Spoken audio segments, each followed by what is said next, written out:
Good evening, all, and welcome back to Drunk Uncles Talking Shit. I am one of your uncles, Uncle Pouquie, and joining me this evening is the convener of our Blurred Council, also known as Thick Night. Say hi to the folks, Thick.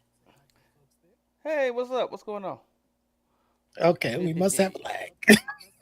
And joining us for the first segment of the show, maybe hour, will be our founder, Malcolm the Philosopher King. How you doing, Malcolm? I'm good. I just got a new monitor and like testing it out for the first time, and I love it. I love it. Okay. And speaking of new equipment, I have been well, actually I'll talk about that later. Hmm. Nick, how was your week? How you doing? Um, I'm hanging in there. It's been frustrating on some fronts, but I'm hanging in there. So it's been up and down. Yeah. Up and down? Okay. I can relate. I'm in week 2 of my recovery slash vacation from working myself into the ground. So Mm-hmm. because is as I may have shared previously, I thought I was going to have to call them to come get me Oh, Yeah. because I was stretched out across the kitchen table, could not get it together. Mm. Um, but I got it together enough to get to my bed and get through the night. So I quickly realized I've been working way too hard. So taking it easy. We're in the middle of a heat advisory this week. Um, oh boy, those are always fun, aren't they? Yeah. yeah, it actually, at least for me, has not been that bad. Because I basically keep the house closed up until about maybe mid afternoon, late afternoon. Mm-hmm. And then by the time I open the front door, it's like, oh, I feel a breeze and it's cooler than what's inside. And so, and that's kind of where I am now. But yeah, Mm. but, but speaking of new equipment, I finally, hello, Mr. Kent. I finally joined Claude Nation, I guess we'll call it. Because I understood that the co-work module in there could really do some things that are very helpful for me, in Yeah. particular organizing my file system. And I could not get the shit to work. Um, Yeah. Mm. and it was weird because I ended up like it didn't work on my desktop or my laptop. I was like, this is bullshit. I've enabled the Windows visualization or whatever they call it Yeah. with the the platform and all that. It's enabled, but it still wouldn't run. And so I found the right search terms, and it actually told me, okay, what you do is you do this, and then you do this. And I was like, oh, okay. So I had to basically go in and shut everything off with Claude, including the hidden processes, reboot the system, and then do like this PowerShell thing to make sure it was running. Hmm. And then after that, I think it restarted again because I changed the BIOS. So I know it's enabled on both machines, but I just haven't done it on this one yet. But I was happy to see that I do Yeah. have access to that. But I No, that's it's definitely a good idea because I was thinking about all of the files that I've accumulated over the years, and I have them in disparate numbers of 2 terabyte hard drives. yeah, I'm thinking at some point I'm gonna have to create an algorithm, a naming process where I can put them all on a massive drive. Like I've seen people have this like a docking bay that has several hard drive slots. Like hmm um, you can get like grow over time, right?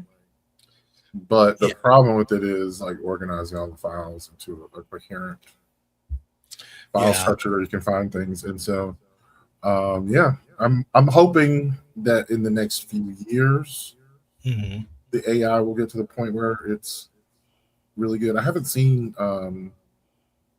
I have a good reason to believe that it will be better. Yeah, Yeah. it'll. Now, I did actually, I fed it the wrong directory to try to clean up yesterday. It does not deal with adult content. Oh, Right.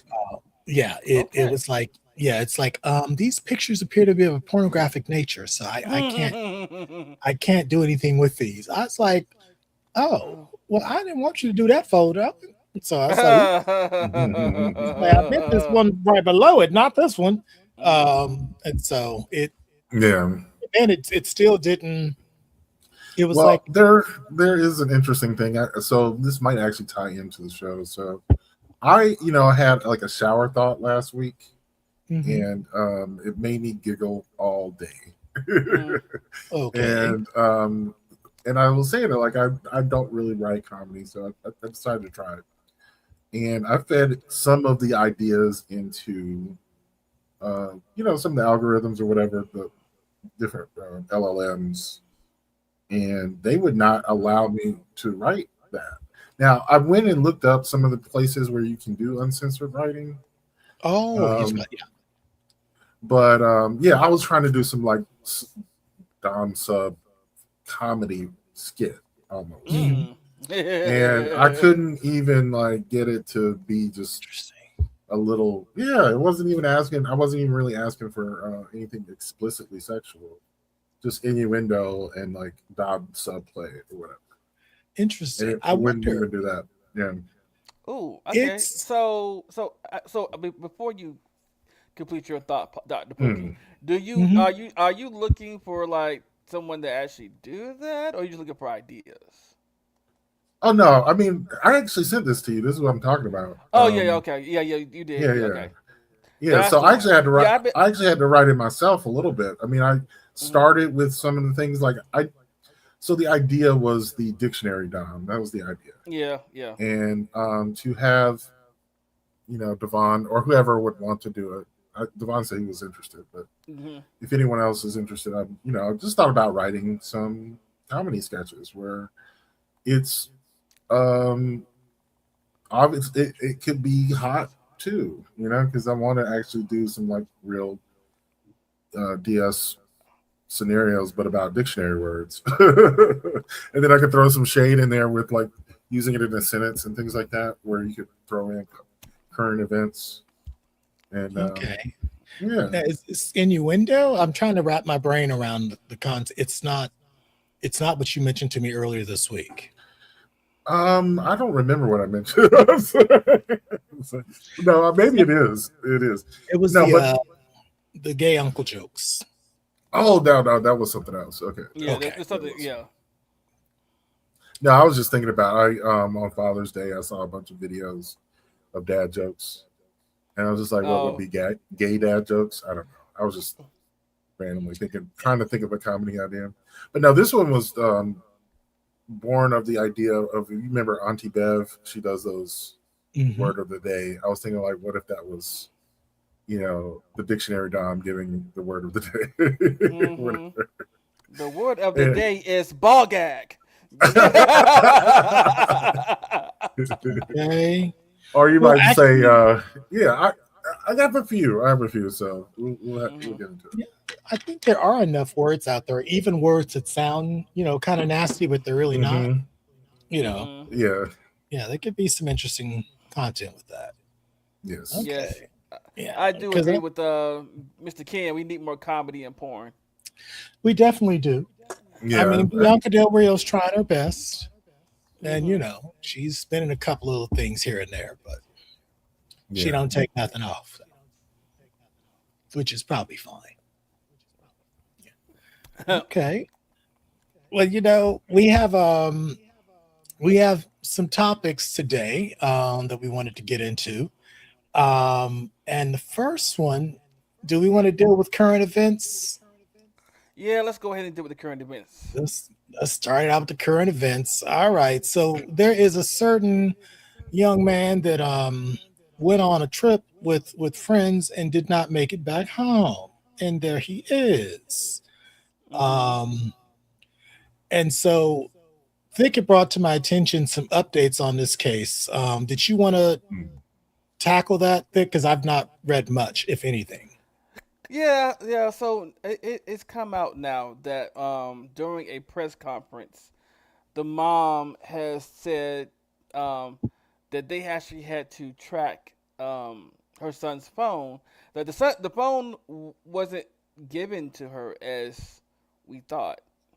She had to find it, and then when she got it, there were deleted messages also on the phone. So Oh, yeah, that's the thing. That there's also deleted messages, but she had to actually, tracked down his phone, and I guess they did give it to her, but it wasn't like they gave it to her and that was the only thing they bought back. She had to actually go track down the phone herself, and I'm just like, wow. So, Mm, um, now I am going to say this mm, and me, Dr. Pookie, we talked about this before the show starts, before the show started. mm. Um, if you go out on a trip and and whether your friends are black, white, Asian, whatever race they are, okay. Everybody, if you know when people are really being your friends, when regardless of whether you have an argument, regardless of whether what's going on, that they still make sure that you're okay. If you have an Right. argument with people and they don't, and you go off by yourself somewhere and they don't check on you, those are not your friends. Okay, it doesn't matter what the argument was about, Yeah. what the frustration is. You still check on your friends, okay? Because no friendship or relationship is perfect. You are going to have moments of disagreements, fights, whatever. But at the end of the day, you still need to check on people and make sure they're okay. Right. Hmm. I think Uh, one of the Um, things I came up on but let's Wednesday also get was, into the other part of this. Oh, yeah. Go ahead, Devon.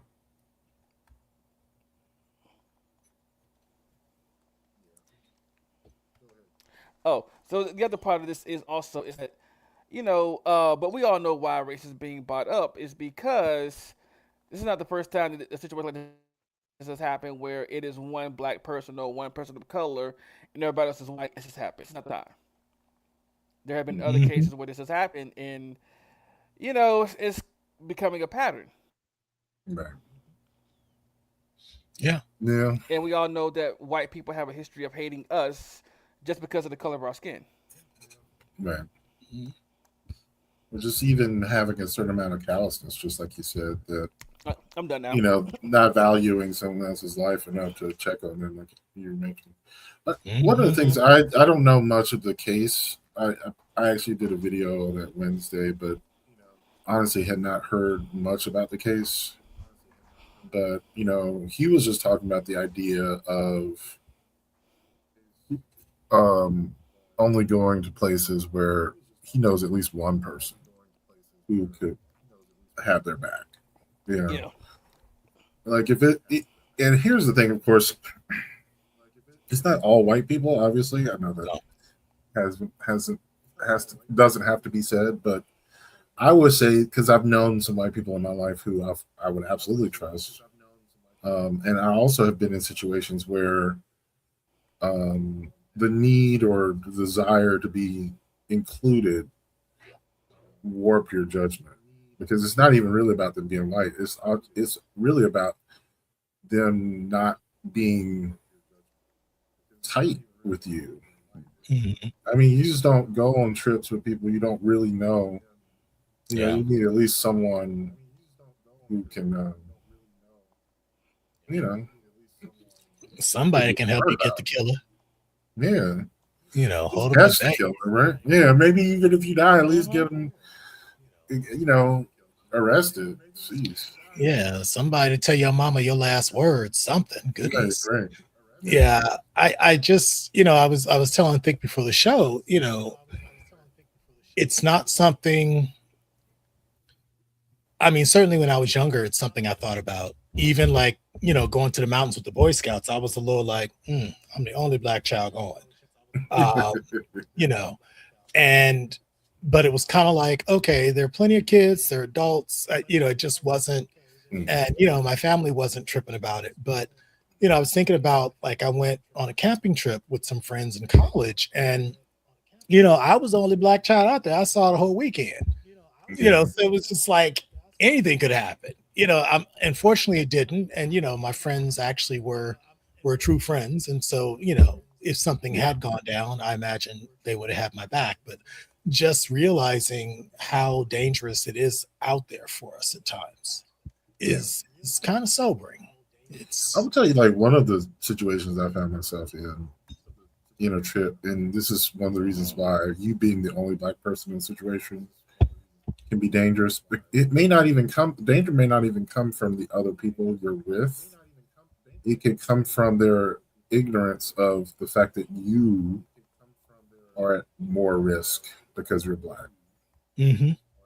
And like if you're on a trip somewhere and you go into a store, they don't know about security following you, or you know, people who are just openly racist and will not serve you, or you wouldn't want to be served by them because you know, and all of your white friends would just be completely oblivious, and because they are invested somewhat in being oblivious. Well, Yeah, and the ones that are completely oblivious to their privilege, right, like, and it's like some of them, even when they are made aware of it, they still have to be reminded right, on a fairly regular basis. It's like you might see something clearly as discrimination, some right. sort of prejudice, if not racism outright, and they Yeah, really are completely clueless about what's happening. or even And sometimes antagonistic. I remember there was a good episode of Insecure where Molly was on a trip with her fiance and a couple of friends. Her fiance was Asian, her other two friends were white, and they were hanging out at the pool. mm, And you needed some sort of card to say that you were at the resort in order to get amenities, right? Like it's an all expense paid trip. yeah. You know, everyone else didn't need a card, but they carded her. And she was like incensed about it. She was like, "Why are you carding me when both my fiance and my two best friends didn't need a card?" Right. Mhm. And then, you know, her friends got mad at her for making a scene about it. Like, she's like, fuck that. Yeah, You know, like, what are you talking about? Like, they just I want you mean, to be quiet and just take it. Like, what are you talking about? Like, no, bitch, I'm paying for this. Y'all not treat me like yeah, I mean, and you sit the there and help, you, right? Yeah. yeah, I mean, and that's the kind of thing that certainly can Mm. have you looking at your people a little Yeah. differently. Um, Mm-hmm. I just remember, Mhm. a friend of mine was talking about like one of his friends that, he was like, I don't understand this white privilege thing. And he's like, Yeah. when you go out and you go into a space, you have an expectation that you will get what you expect to have. So if you go to a Mm. restaurant, you expect to be admitted, you expect to be seated at a good table, you Right. expect to get good service and good food.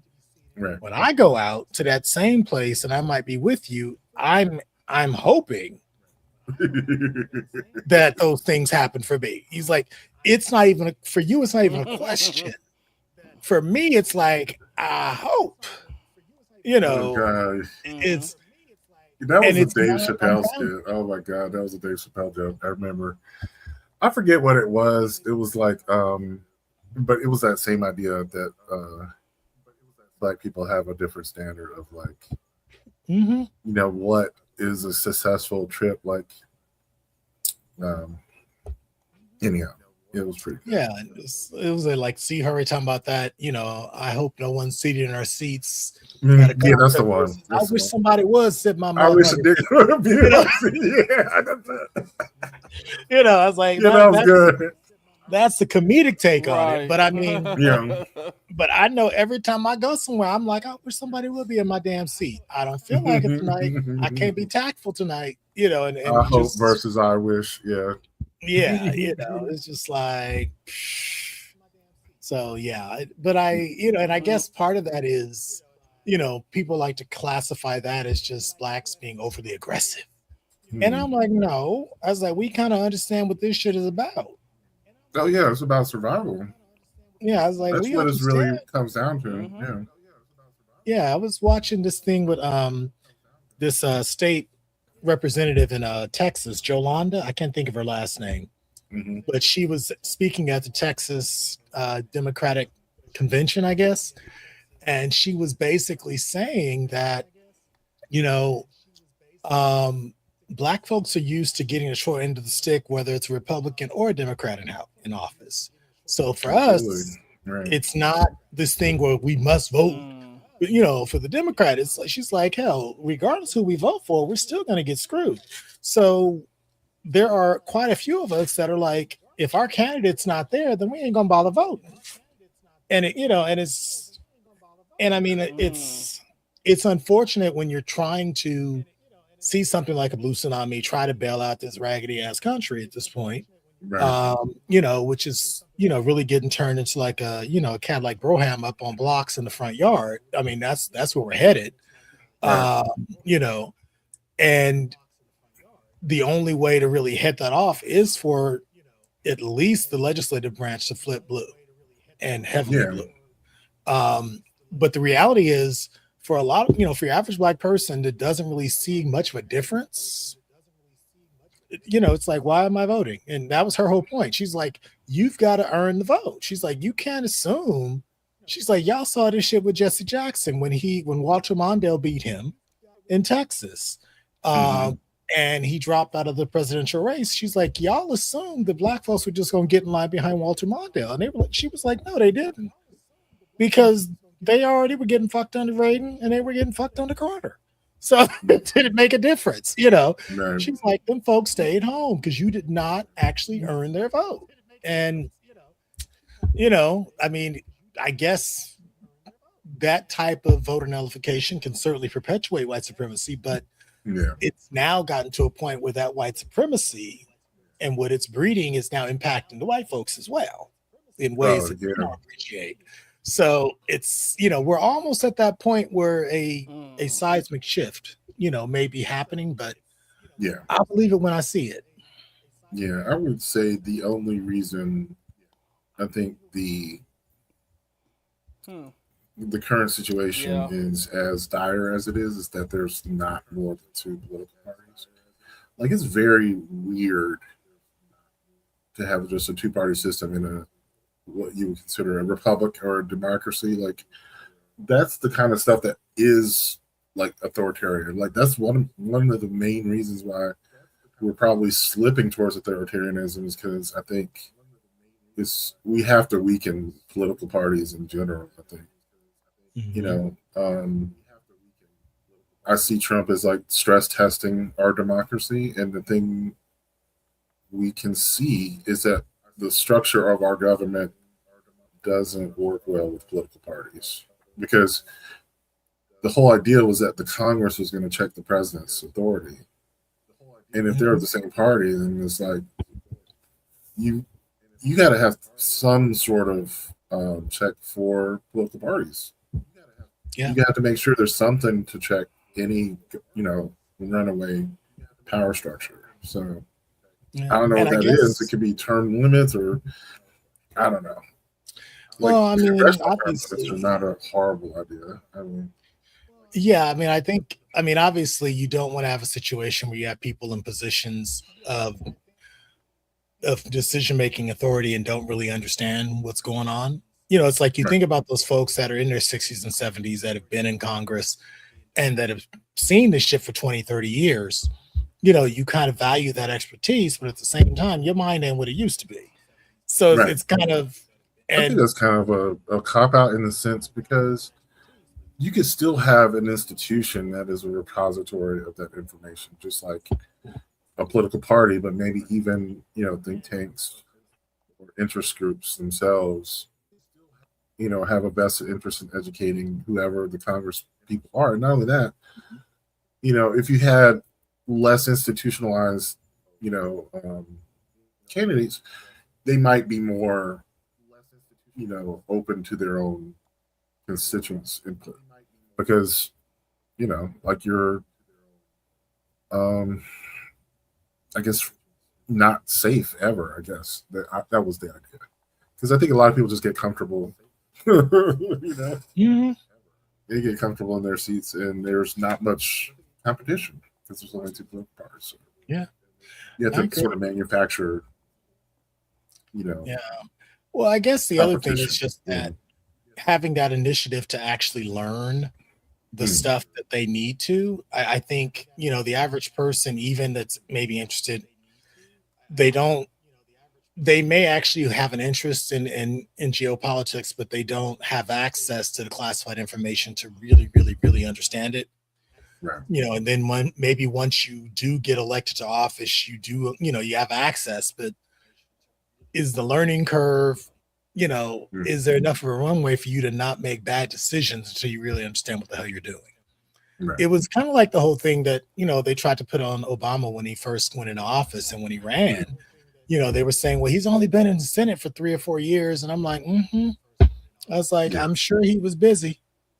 I'm sure he knows a lot of what he needs to know. And, Right. because it's just No, like, it was, unfortunately, if we get into those spaces, we usually have to be above or ahead of the curve. We just, we have to be down there perfect. what's so kind of funny is that very few people realize like Obama would probably make a fairly decent Supreme Court justice. I think he'd make a very good one, actually. Yeah, and it was rare that a former president could be a Supreme Court justice, but he was a constitutional lawyer, was a Yep. editor of the Harvard Law Review. Like, yeah, Constitutional scholar, Yeah, if anybody. And I mean, I know they were talking about, well, if Hillary gets in office, maybe she'll nominate him. I'm like, I was like, that'd be interesting, Yeah. but yeah. But I don't know. But we should probably move on. We didn't got away from Nolan. But one thing I will say about Nolan's case is that his parents started a GoFundMe, and you can tell it's resonating because they've actually raised over $200,000 as of this afternoon. And usually when we post something, we don't get shit. So, we might. Yeah, no, that is good.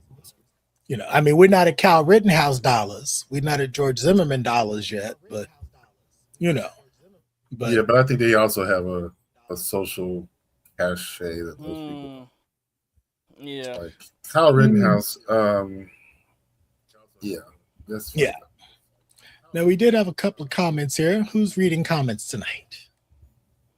Would you like to read comments tonight, Thick? No. I think he has a delay. Yeah, he has about a 10-second delay. It's long as fuck. I'm sorry. It's gonna. I think I know what it is though. Why you have a delay sometimes? It could be me. Uh-oh. Yeah. I mean, I don't know. Like he said, it's sometimes like when I'm on, he has a delay. Okay. All right. Well, I guess I'll read the first one. Mr. Ken said it's like being in a car full of white folks when you get pulled over by the cops and they start talking shit to the police. Well, y'all shut the fuck up. I had that experience. Ken, I had that experience in Ohio, driving out of town and got pulled over by State Highway Patrol in a cornfield. And my little classmate in the passenger seat talking cash shit. And I'm just like, hello, can you? You gotta see the color of my skin right here. Like, no. Yeah. I mean, it turned out to be one of my former students, thank God. But I mean, because he was like, yeah, he's like, sir, can you stop? And I didn't realize until I was like, oh, I know you. And he was like, oh, yeah, you were. And I was like, okay. I was like, what's why you pull? He's like, oh, your license plate thing. I was like, John, that thing has been up. I can't get it in there because it was in the back window. I was just like, I'm sorry. I was like, you know how poor we are. I can't get this damn bumper replaced to put a damn license plate in there. But yes, cornfield. Yes, cornfield. I was sitting there, I was like, cornfield.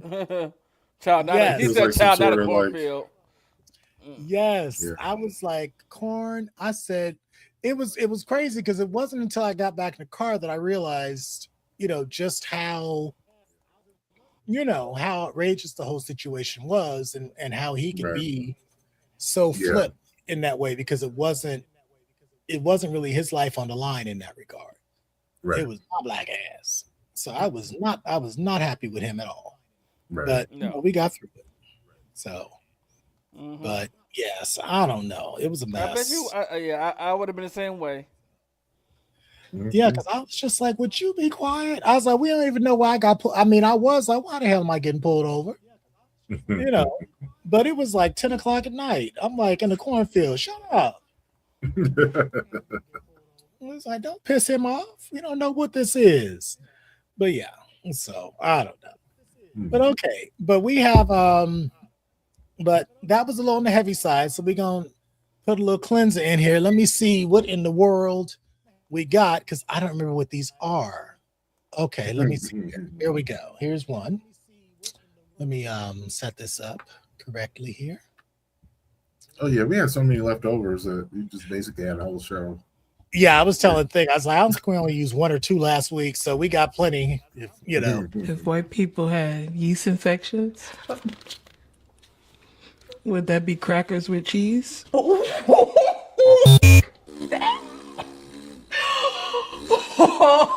that's good. That's horrible. I need to find out what channel that is because it sounds like they do a lot of those. I need Yeah. to know. Yeah, they I do. need to know. They do. Okay, do you guys know who that is? If you know No. who's I know one. I know a couple of them, but I need to go do my research again. Yeah, but that was kind of like the style of comedy I like. I call them dad jokes, but I mean it is like they're bad, but they're funny as hell. How bad they are. Yeah, I mean it requires a certain amount of intellect to pull off that kind of joke. Yeah. Yeah. Here's another one. There are 2 people who got the best bushy in the world. A homophobic Christian and a baby daddy that's got 5 kids by 3 different women. Well, he ain't lying. I mean, I guess so. Yeah. He's not lying. I don't. Okay. Okay, hold on a second, because floor is yours.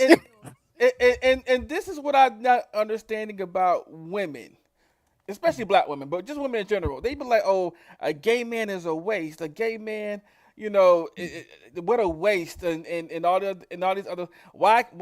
That's why a lot of black women are single now because all the men are gay. I'm like, ma'am, which baby daddy are you on this week? Are you on your this year? Your 4th or your 5th? Because apparently, if you got niggas out here shooting up your club, ain't no shortage of anything. Okay, it's the quality of men that you're choosing that might be the problem. But as far as men giving you some dick, if you own 6 children and 3 to 4 baby daddies, you're fine. You're fine. And you have a latex deficiency in your life as well. There we go. That part too. This is the other thing I was thinking about, how the Republicans tying it back into, I'm thinking politics, when Roe v. Wade is overturned. Everyone has in mind the people with the 6 baby daddies or whatever, when you're talking about abortion, but it's crazy. Like, these women are sitting out in the parking lot dying because they're not almost dead enough for them to get an abortion. Like, you have to be septic in some places, like 30 states. Like, you have to be close to death, like where it is actually causing stress on your heart. That's crazy. Yeah. You can't just say, like, looking at you now, you will be septic in like 12 hours. We should just go ahead and do the procedure now. But no, because of this law, we have to wait till you're actually septic. And that's standard in 30 states or close to it. Yeah, I mean, and it's that's... yeah. Can you imagine being a doctor on trial and you have a judge and a prosecutor and a defense attorney who don't know nearly as much as you do, trying to put you in prison or defend you to a group of people that probably have no idea what the hell they're talking about? Nope. Yeah. Like trying to explain gynecological science in a courtroom enough for people to really understand why this doctor did what they did and getting past all their religious objections and all of that shit. It's I wouldn't want to. I can't blame you. They just want to avoid it. Yeah, they're just like, I hate to be this way, but like we all told you so. Like, and that's why when I see these memes about Mitch McConnell, I have no sympathy. I'm not posting it myself, but there's a reason people don't like you, and it's because you orchestrated this whole thing to begin with, to have the Supreme Court so pivot to the right. Like I did not see that coming. Yeah. Well, I mean, it was Yes, definitely a long game. I mean, and I think that's the part that a lot of people like this shit. There is an undercurrent of quiet society, so to speak, that really did have a long game in mind. They were like, well, if we don't get this shit in the short term, we'll manipulate some things and we'll get it ultimately. Like they waited 40, 50, 60 years to pull this shit off. Yeah. And it just worked out. They were able to lean on sexism just enough to get Hillary's ass up out the paint and get that asshole in there. And they got 3 Supreme Court justices for it. Yeah, that's so crazy. It's Probably more. I mean, this was so horrible. I mean, I don't think any of the liberal justices are retiring soon, but I mean, Yeah, I mean, I know that I had heard some sort of whispers about Alito possibly retiring, but I don't think he's going to retire if a Democrat's going to be in the White House. There's no way. Right. Yeah, He's I heard gonna be about like, that too. You had to carry me out of there. I mean, Right. it's I don't know. Like Clarence Thomas is like 87 or something. Like, I mean, it's like these old hoes, I mean, they have the absolute best healthcare you can get. I know. So they're gonna live for fucking ever, Right. And I'm just like, okay, Yeah. I don't know, but we done went heavy again. Shall we do another? Sorry. Yes, Go ahead. yes. We sorry, y'all. Life is heavy. It's heavy like this. Okay, let's see. This one I just pulled up. Let's see what it is. Okay, you're about 9 guys. So what? It was bear night. Come to DC. We'll take care of you. Come to DC. We'll take care of you. I was just at Overhang the other night. Yeah, like one of the most diverse bear events in the country. Yeah, I will say. Yeah, there's tons of diverse, like large boys who love them boys of all sizes. I'm not even gonna front. Like, yeah, they go there to like, to talk to and, like build community with other large gay men. But like we love it on all sizes over here. But yeah, DC, but also Philly and New York. DC, Philly, New York. DC, Philly, New York. If you have the chance to travel, go to those 3 places. Yeah, they will take care of you. And Baltimore. Duh. I'm so sorry. DC, Baltimore, Philly, New York. DC, Baltimore, Philly, New York. The big boys will take care of you. Okay, so I guess we had a slender heifer upset. She got shut out at the bar one night. Now, do you guys recognize the brother in the red shirt? Yeah, I think that's I think that's Danny. I could be wrong. Yeah, I know him as Lolo Von Z from Brunch. Right. Yeah, that podcast. Mm-hmm. Yeah, I don't think he's started another show yet, but his former I can't think of who his there were 2 different shows, that one and Who Raised You Hoes. I can't remember which one. But yeah, the co-host of Who Raised You Hoes, I know is on another network now. But yeah, but he was like, so if you are a slender gentleman, you need something thick, head on over to, was it DC, Baltimore, New York, and Philly? Yeah. They said they'll take care of you. They'll take care of you. They might even splay you on the pinball machine in the back of the bar. I've never been to Philly, but I could definitely say yes on the others. But this is true. That's it. Yeah. I've not been to Philly yet. I've been to Baltimore. Not really done a whole lot in Baltimore. Right. But I have family there, so yes, I've been there. Yeah, but okay. Now we do have somebody says something about bring on the menses. Mr. Calvin. I got a men's one for you. Mr. Calvin said bring on. I thought he said bring on the mess, but we'll take men's too. Yeah, we'll take men's. Now we also got Mr. Calvin. Also, let's not forget about the closeted husbands and pastors. Great pussy. There are some phenomenal bussies in there. That's funny. Somebody was talking to me about a husband who basically was into handball, shall we say. And he would come home ass just gaped. And his wife be like, "What's wrong with your ass?" And he'd be like, "Oh, yes, blah, blah, blah." And I was like, "She fell for that shit?" Like he gave her some bullshit line, and she was like, "Oh, okay, girl." Yeah, that's That motivated ignorance. Yeah. That check must have been stupendous because you can't. We've all seen what an ass look like after getting worked on like that. There's no. I mean, I could see if it was like a normal size toy. Okay, you could maybe. I'd be like, well, I had a very heavy movement this evening, so I'm a little. But no, he was wore out. I hollered. I said, well, girl, if that's the fantasy you want to live in, that's your agreement y'all made. Have at it. That's it. But for those that okay, here's one. Oh wait, I'm about to hit the wrong day. I'm clicking on a window and it's like, no.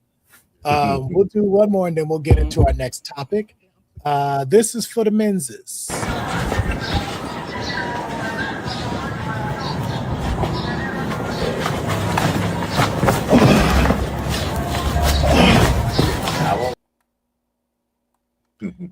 Do we need to see that again? Or did we catch it? What did we miss? Oh, you missed it. Okay. I need.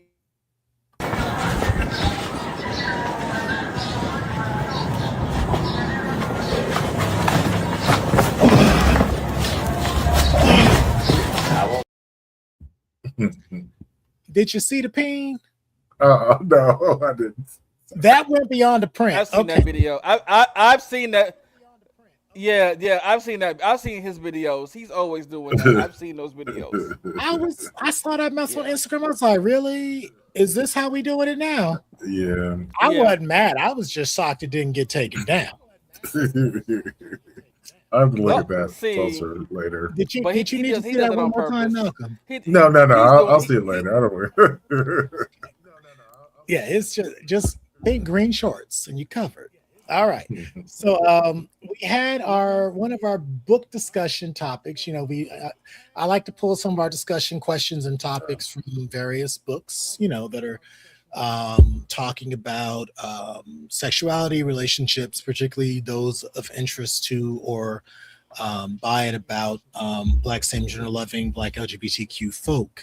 And our question tonight is from the book The Velvet Rage. I forget who wrote it. And I forgot to upload the book cover, but I'll bring it up. But one of the points pulled out of that book was is that shame drives many gay men toward perfectionism and overperformance. And I was wondering, what are your thoughts on that, gentlemen? Have you encountered that? Do you believe it to be an overarching theme for our lives collectively?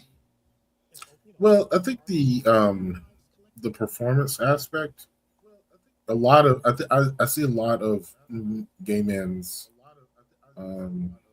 aesthetic to be very performative at times, right? And I'm not necessarily saying that it's a criticism. I think sometimes if you like something about yourself, you might just pump it up a little bit, be excited about it and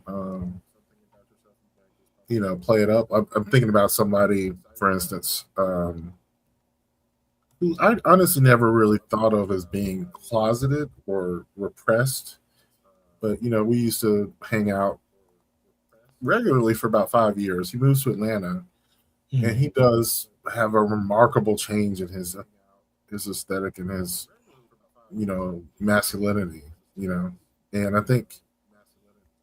I don't even know if he would have thought he was repressing himself. And so I think that's where I found his book interesting. The Velvet Rage was good because I don't know if I agreed with it because, again, I think it is written for white gays a lot. There's one Yeah. aspect.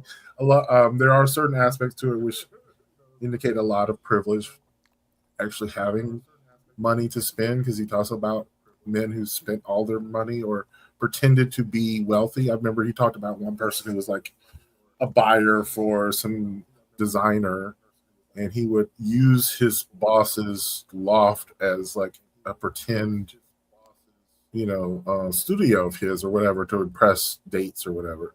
And there were times where he would actually purchase something that was far out of his price range and be broke because for whatever reason it was important for him to appear wealthy, and I think that is real for some people. I don't know anyone personally that way, but I definitely know people who are aware of other gays who are like that, who will literally put themselves into debt to appear fabulous, whatever that is for them, right? Yeah, because I guess compensating for something. I don't know. Yeah, I know for me, I definitely am a perfectionist and overperformer in recovery, and I don't know if that's necessarily necessitated by shame as much as it is just trying to cast off the stereotype of us not being good enough or second rate. But I'm also a very ambitious person as well. So, I feel like it's a combination, but I'm certainly prone to perfectionism. I'm prone to overfunction, as folks like to put it. Hence why I'm on vacation now. It's just, and even, like I'm doing I'm facilitating a workshop in Las Vegas next month. And I'm really resisting the urge to go back into that material and just tweak it. Just keep tweaking everything. I'm just like, I might have to bring this up on Wednesday, and I was looking for the video. I don't know, it keeps getting lost. But Friedrich Nietzsche, the philosopher, had this idea of the Übermensch, which is like your ideal self. And he said, like, the one most difficult question you can ask people, because everyone has some idea of what they're striving for, but it's not always clear. This is the thing about perfectionism, that if you can actually imagine what your Übermensch would be like, the version of yourself who exercises every day, who writes 30 books, who does whatever you want to do, learns 30 languages. Is that person even someone you would like? Well, that sounds like the inner villain. I mean, remember you wrote that thing a while back? Exactly. It's like, think of yourself as the ultimate villain. It's like you're going to be on top of everything. And I have to think that's a lot of pressure. I think that the idea of the Übermensch gives me pause with my perfectionism. Because like, I wouldn't even like him. I wouldn't, if I met my Übermensch as a doppelganger, I would be afraid of my Übermensch. Like, he would be horrible. Yeah, but, I mean, and it's like, I mean, I'm sure if I were to engage, friends in that conversation about myself, then maybe like, you sure you won't have this conversation? And I'm like, not so sure, but yeah, let's go ahead. 'Cause I already know some of what you about to say and crack my grill. I get it, but there's also just that idea of really trying to meet a standard. And I guess the question is, the standard something that's self-imposed, or is it something to manage how you show up and look in the world, how the world perceives you? Yeah, is kind of how I look at that. I always feel like so I think all of our desires are borrowed. I don't think anything is new. I say even you are just a remix of your ancestors. Nothing's new. Yeah, and hopefully an upgrade. But yeah, an upgrade. Yeah, it was true. I mean, the software definitely upgrades. I don't know about the hardware, but it's like definitely a software upgrade. But Yeah. I would I mean, say, Yeah. because I think taking it out of a queer context and think I Mhm. know we haven't give you any room to speak. Taking it into just the context of like just black folk in general, the idea of hygiene and the fact that black folk, because that crap has been put on us that we're somehow unclean and all this and all that, that we are very vigilant about our hygiene and we police one another in that regard. It's like, Right. I had to actually tell myself to shut the hell up in the car one day because I was about to kind of rough my nephew up a little bit because he didn't hit puberty, and them pits, they started to get a little ripe at puberty, and he got in the car, and I was like, Lord, it smelled like a bag of onions just got in the car, and I was like, and I didn't catch myself before I said something, Mm. but I did kind of was like, oh, and I tried to play it off, but I'm sure he was like, I heard that shit, uncle, and Well, see, I'm of the opinion the difference between being nice and kind mhm, is a nice person wouldn't say anything. A kind person would say something. A kind person would say, "You smell like onions. Get some deodorant, please." Mm. well, and it's just like for him, I Wash did your ask him, I ass. was like, Yeah.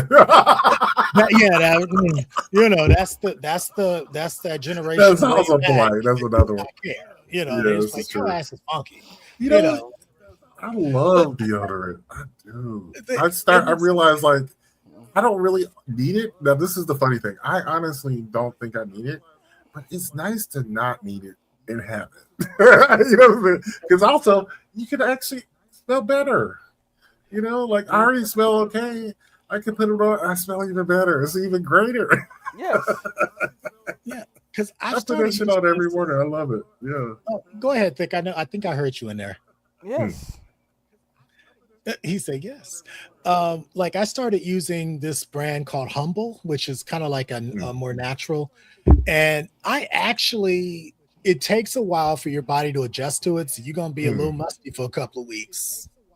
But I might once try it that because does, I don't really needed it anyway. I use Degree because it has a longer shelf life.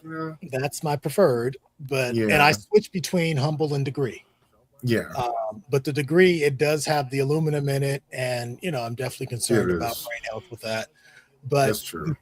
the thing I've noticed with the Humble, my body, it'll actually take it, and one armpit will be like, okay, and it'd be almost like pheromones. The other one, I'd be like, damn, did you work at all? Like the two, they do different things to it, and so Okay. that part's really interesting to me. And Yeah. it's like even today, I was like about to get in the shower, and then I was like, oh my god, it's 6:25. I can't take a shower right now. Yeah, I'm just had to go. I'm going on the air. Just I'm not sure off. Yeah.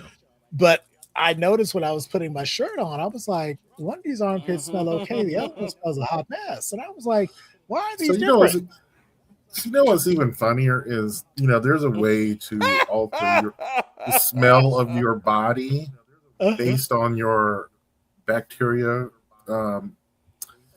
So yeah, like I don't know much about it, but I would just like look into it if you go online. But Ken. mm. Oh, sorry. You were saying that. Sorry. Oh, I don't know. I just saw the comments. I was like, oh my God. Lord. Third leg advantage. Yes. Okay. Nothing wrong with a third leg advantage if you know what you're doing with it. You were saying, Malcolm, sorry. Oh no, I was just talking about some deodorant, something we were talking about. Oh, okay. Yeah. Did you have any other thoughts on it, Thick, before we modulations of the conversation? He looks frozen. No, he's just delayed. But you know what? I'm gonna have to go. Okay. And let me know if his screen gets better, because I think it might be me. Yeah, he just moved. All right. I'll catch you guys later. Okay, take care, Malcolm. All right. Yeah. Did you have any thoughts, Thick? Malcolm's gonna take leave of us for the evening. He's trying to stick to his 11 p.m. bedtime. All right. Any thoughts? Nope. Okay. Okay. So yeah. So do you find yourself at all given to perfectionism or over functioning? No. No, you just like it is what it is. No, I okay. So I won't say I strive for perfection, but I will try to get things a certain way that I'm going to be satisfied with it. Hmm. And if I can't, then it's just what it is. This is like, okay, well, it ain't gonna work the way I want it to. So I'm gonna just either I'll have to be happy with what I do got, or just go with another option. Yeah, Okay. that's how I look at it. That's what I have to do. Okay. Yeah, I mean, I've definitely I've noticed over the years progress in my journey with it where I've given presentations where I'm like, God, that was a fucking mess. And everybody was like, oh no, it was wonderful. And I was like, what's wrong with y'all? Because you're just like, you have to remember they don't know what you meant to say. Right. Um, if you're presenting it to them or teaching them, chances are you know more about it than they do.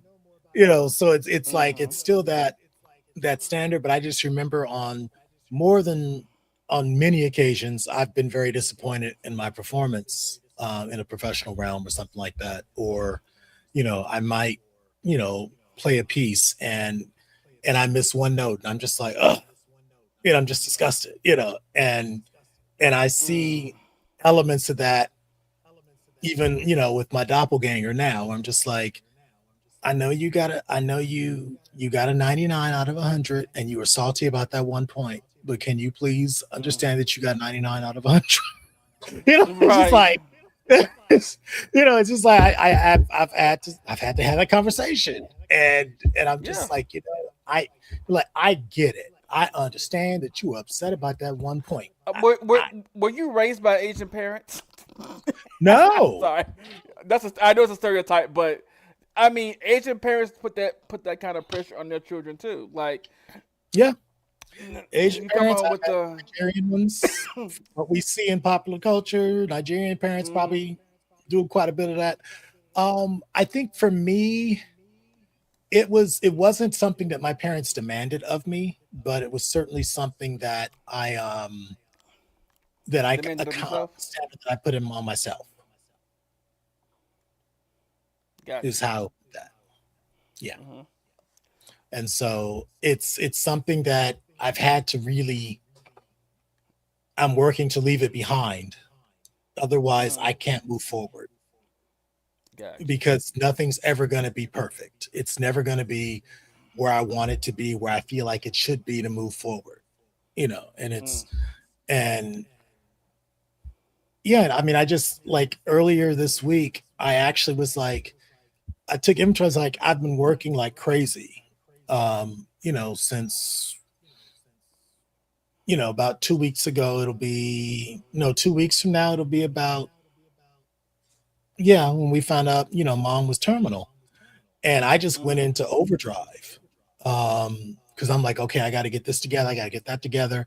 I got to get this business going again, because there's sacrifices you make when you're a caretaker. And so Mm-hmm. I was like, okay, I can really put in the time on this now. And ooh, I got to put the time in on this because, just meeting the bills and all this other stuff and really having a dream. And I've been working my ass off, and I actually was like, when I finally got a chance to slow down, I was like, well, I know I've been working like crazy, but what have I actually finished? Like, what's done? What have I done with all this time over the last 11 months? And I basically, I ran it through ChatGPT. I was like, hey, can you give me a manifest of like all the different things that you've seen from me that I've said, hey, here this is, identify any gaps in this, let me know who's contradicting my perspective on this, what other perspectives do I need to incorporate or do I need to be aware of as I'm making my argument, any things like that. And And it basically said, well, you have like over 100 pieces of intellectual property that we've developed. And I was like, 100? And it was, I mean, and when it says over 100, it just means over 100. Doesn't mean 100. Like it basically broke down 19 categories of stuff that those things fit into.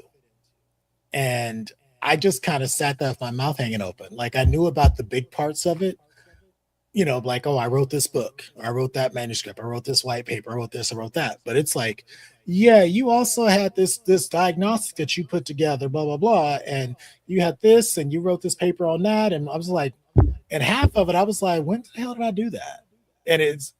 And that's just this idea of clearly those were all things that were probably ready to go to market, but I felt like they weren't good enough.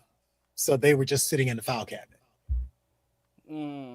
Gotcha. And that's maddening. And that's that, that's that price that we pay. Because the Velvet Rage, I actually, instead of just pulling things out of it in general, I actually pulled things out of it in terms of how they might apply to us as Black men. And so one of the translations from that book was this idea of shame driving us to embrace perfectionism and overfunction. Because whether you call it shame directly or not, it's just this idea of, I don't want to come up short. I don't want to be embarrassed in a space where I don't have time or I don't have the space to be mediocre. It's like, I don't have the complexion for protection.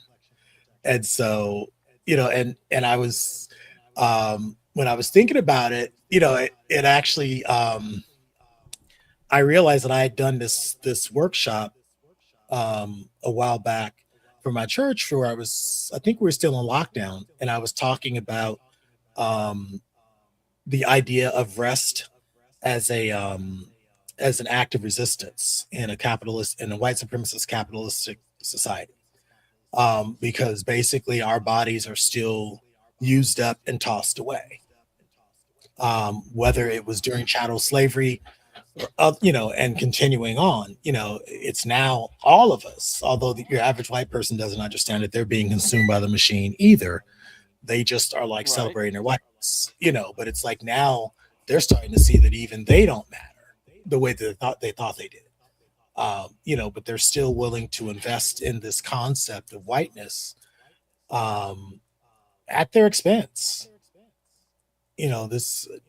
I just, right before we came on, I was watching this video and this lady was talking about a book that this guy had written.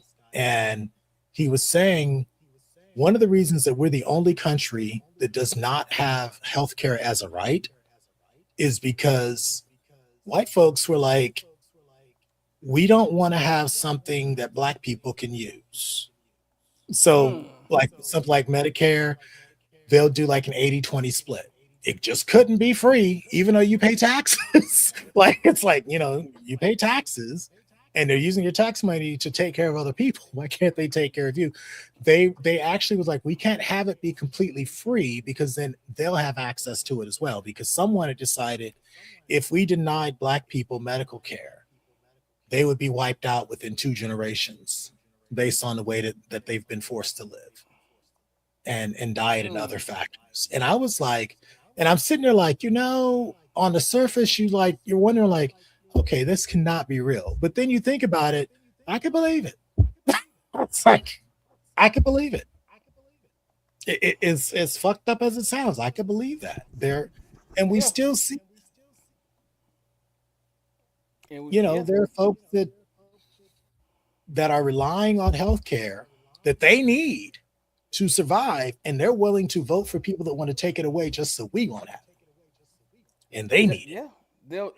They'll doubt. Basically, it's saying, I will die on this hill, and they literally will die on that hill. and I sit there and I'm just like, that must really, like, I don't know. I don't know if it ever really registers to them like, this is kind of stupid. Like, I mean, there's a book titled "Dying of Whiteness," and it talks about this idea of racism in healthcare and how it's impacted, health policy and all that stuff. And it's just kind Mhm. of frightening. But I guess if you've established that long and infamous history of just anti-blackness, Hmm. that you would probably I'd probably not want to have my grandkids find out what I did either. Mhm. But it's scary. But I mean, I think that this particular administration is bringing all that shit to the surface, because it's now becoming very clear, you know. Um, but yeah, we didn't got heavy. We didn't got heavy Mhm. again. You got any other thoughts before I show another video to cleanse the palate? Then we'll Mm-mm. go to our follow up question. Okay, Yeah, I'm good. you good? Okay, let's see Yep. here. I'm not quite sure what this is, but okay. Cheers, fellas. Cheers to good times. Ah, that's good. Yeah, nothing beats this. Amen to that. No one could beat it, but I'll be Hmm. quiet.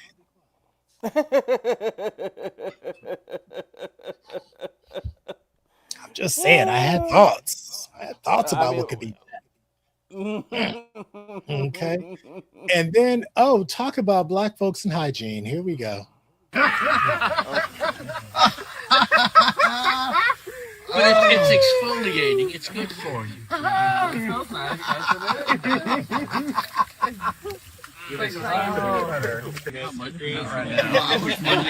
Any hippopotamus will do. Is it thicker than you imagined? It is thicker.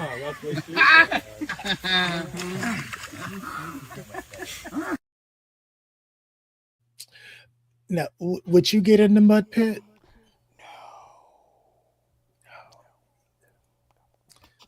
I can't. No.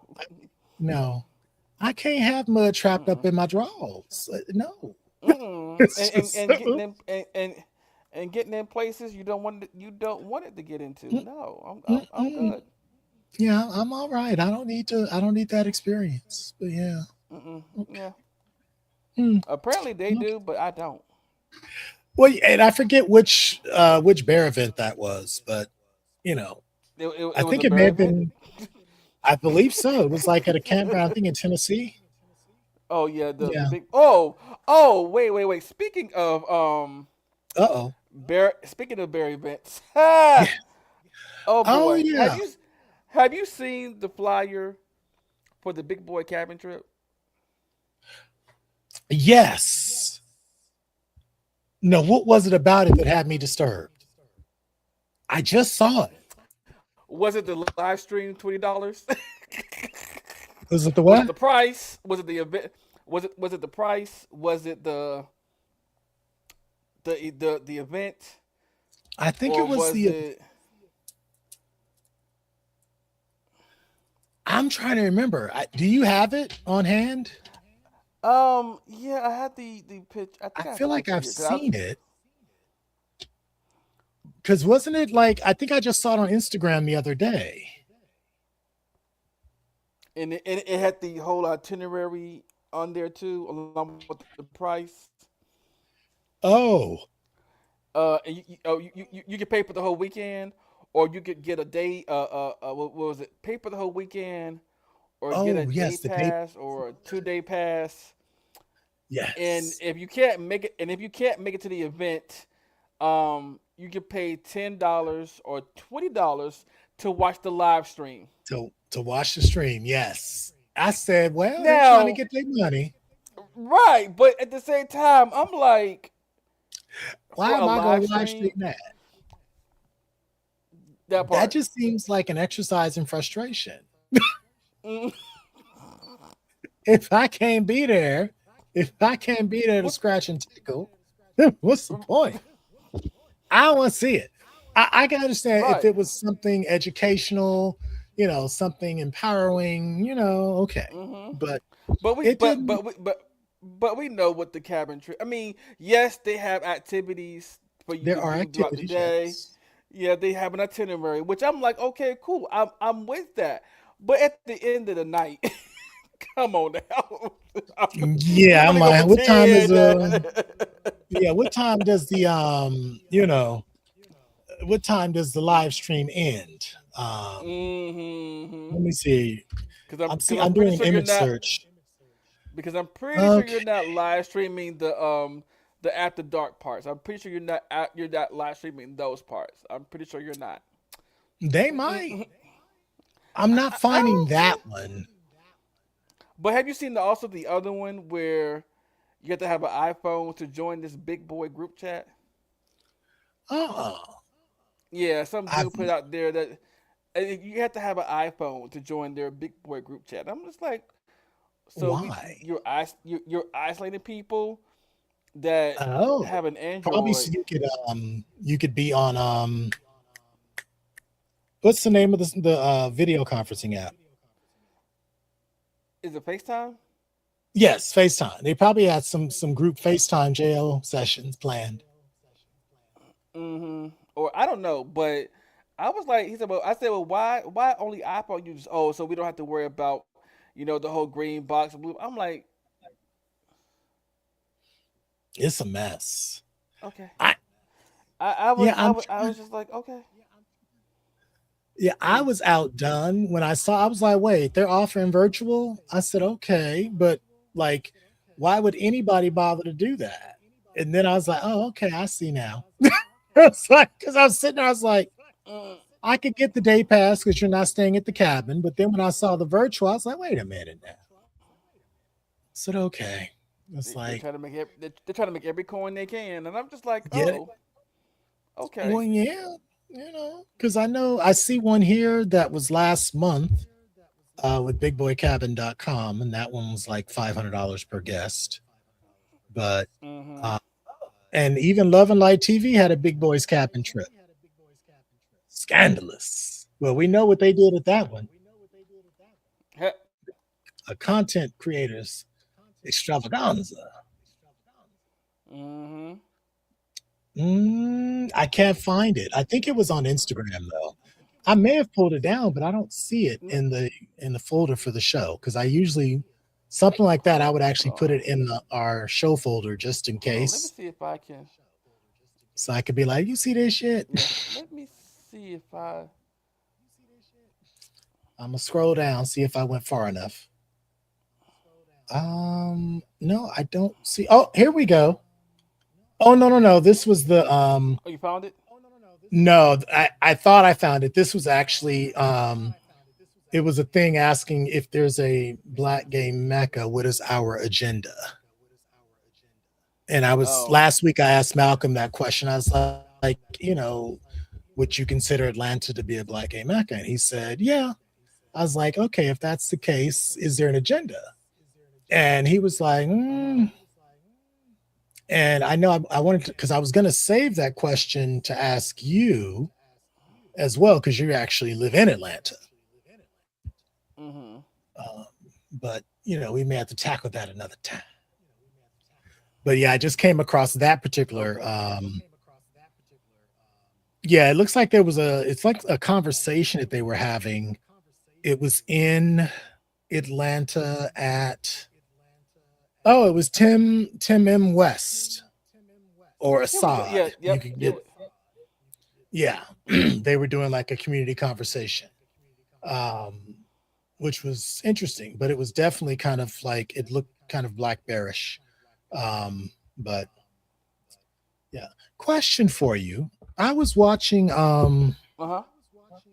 a show on YouTube and they were asking, it was like Kyriakos Onyx and Deviant Onyx. And I can't think of the other guy's Onyx name, but he was one of the hosts of Who Raised You Hoes. I think his name was Lonnie, maybe. And he was asking, do they, because they were talking about the whole idea of the bear community versus just black men, like I'm fat, or I'm this or I'm that. Like they were like white men are very, very loath to embrace calling themselves fat or plus size or anything else. They're bears, they're this or that. And, and they And I think Mhm. Kyriakos was saying he rejects the idea of bear altogether because it's very white centered. And I was wondering what your thoughts were on that. Um. Okay. I've always because when I started embracing being a big boy and also being a bear, and um, because I was admiring or looking at people like Ali Lopez and Mhm. Big Daddy Bear, who runs a group on Facebook. Oh, And so I'm like, and I'm seeing other and I'm seeing other black bears, and I'm like, okay, well, yeah, mhm. black bears do exist. Now, you know, I can understand where he's coming from with that because yes, white people were the first ones to call themselves a bear and all that Mhm. stuff, but I still say black bears exist. I Yeah, they do still do. consider in some spaces, I do still consider myself in some cases still a bear, because I Mhm. do fit the aesthetic. Yeah. I even have bear shirts. So, Mhm. you know, now people can individually reject the things that they want to reject. They can subscribe to it if that's their choice. I'm not going to force Mhm. anybody to do it. But me personally, I still see myself as a bear. Um, but I go over to uh I give more attention to now my pup side versus being a bear. Um, Mhm. because I actually like being a pup. Being a pup puts me in a different headspace. So that's another Yeah. time. That's another time. The topic for another time. But Yeah, and it's another sub community. All I mean, obviously there's overlap, yes, yeah, but it's yeah, yeah, definitely a yeah, different ethos over there. yeah. Okay, But I just like just found oh, go ahead. I'm sorry. yeah, just like when I had I asked a certain person who does big boy events for black people, and I asked them, well, how do you feel about bears? Like if a black it not if black bears went to somebody, or you went to put somebody that was a bear but they were black on your flyers, and they Mhm. were like, well, I don't subscribe to that, so you know. And I'm not going to be forced to subscribe to something that wasn't meant for me. I'm like, okay, understand. Um, Okay. Now I didn't want to ask this question to him, but I didn't. I want to be like, well, if white people or white guys wanted to come to your event, and would you reject their money? Well, question's been asked. Yeah. Yeah, I want to ask. I didn't, but I was like, you know, and I know people are gonna be like, well, no, we're not gatekeeping or anything of that nature. Um, but of course, also too, those guys, if they did come in, as bears or want to wear bear paraphernalia, I'm pretty sure it would have been awkward for them, and they probably would have been feeling like they were ostracized or not paid attention to as much because they're probably going to be white and they're probably going to like wear bear paraphernalia and feel like they're out of place, even though they are also big boys themselves. So I don't know. I don't know if that would have been that was what I thought. I'm like, well, maybe they would feel out of place too. Yeah, because I found the conversation very interesting, and I got to get back to it to finish it. But the thing that I found particularly Hmm. intriguing about it was just this idea of, um, for me, using bear or any of those, bear, wolves, cubs, otters, all that. It's nice shorthand. If you say it, it cuts out a lot of other words that you may have to say. Um, and so that, I appreciate that aspect of it. But I definitely Hmm. am aware of the fact that, we're often as black men not included in that community. Yeah. You know, Same here. it's not really for us or about us. And so that's definitely, you know, a concern. It's something to be mindful of. So it's like, okay, you know, but yeah, it was interesting. And I didn't realize I subscribed to their show, but I had lost track of it as well. Mhm. So that's why it's like, okay. So I was listening to it a little bit yesterday and I said, this would be interesting. You know, but I didn't want to like totally jump on their topic the same week they just put it out. You know, I think it just came out a couple of days ago, but I was like, we'll have to file that one away and chat about that. Mhm. Because you know, it's certainly I know what I like. I know what language to use. But Mhm. certainly, if I think about you know black men, I think I'm more apt to call them thick. You know, a Yeah. thick brother, Yeah. or maybe even you know, A thick, yeah, yeah, thick husky brothers. Yeah. yeah. You know, I was like, okay, so, but yeah, I don't know. Interesting. Yeah, that was that's a fascinating one, but we'll get back to it. We'll tackle that one another time. Um, Yeah. oh, I think I may have given you the. I'll do that later. I'm multitasking and it's Okay. not going well. It's like I don't remember what the Oh. hell I just sent you something on Telegram and I may have given it the wrong label. So Oh, okay. yeah, but it's Okay. Let me um see. yeah. So okay, but yeah. So let's get into a wait a minute. I done lost my notes. Hold on. Oh, actually, you know what? We'll come back to that another time. There's not enough time for that one. Let's get into our King Okay. Spotlight for this week, shall we? All right. Okay. So Yeah. this week we are discussing the the space that is sensory deprivation, which is kind of Mm. related to last week with masking. Um, this one is actually looking at the whole overall as a I guess, a collection of kinks. And just to give you some textbook stuff out of it, it involves eliminating one or more of the senses, of the five senses, to heighten the remaining senses, build Mhm. psychological anticipation, or express power dynamics in BDSM. By removing Yeah. sight, sound, or touch, the brain loses its ability to predict what will happen next, which shifts Mhm. focus inward and intensifies physical reactions. So this is, you know, when you see someone that might be blindfolded and someone, you know, maybe runs something across their body, it's that much more intense. And you might be like, okay, they doing too much. But in reality, they're Hmm. not. It's it's actually Right. like their brain is like, oh shit, what the hell was that? You know, and there's all this processing going on, trying to understand what it is. So one of the things that you know we talked about last week was visual deprivation with blindfolds or specialty hoods to eliminate sight. But you can also do auditory restrictions where you might use earplugs, noise canceling headphones, or sensory play environments.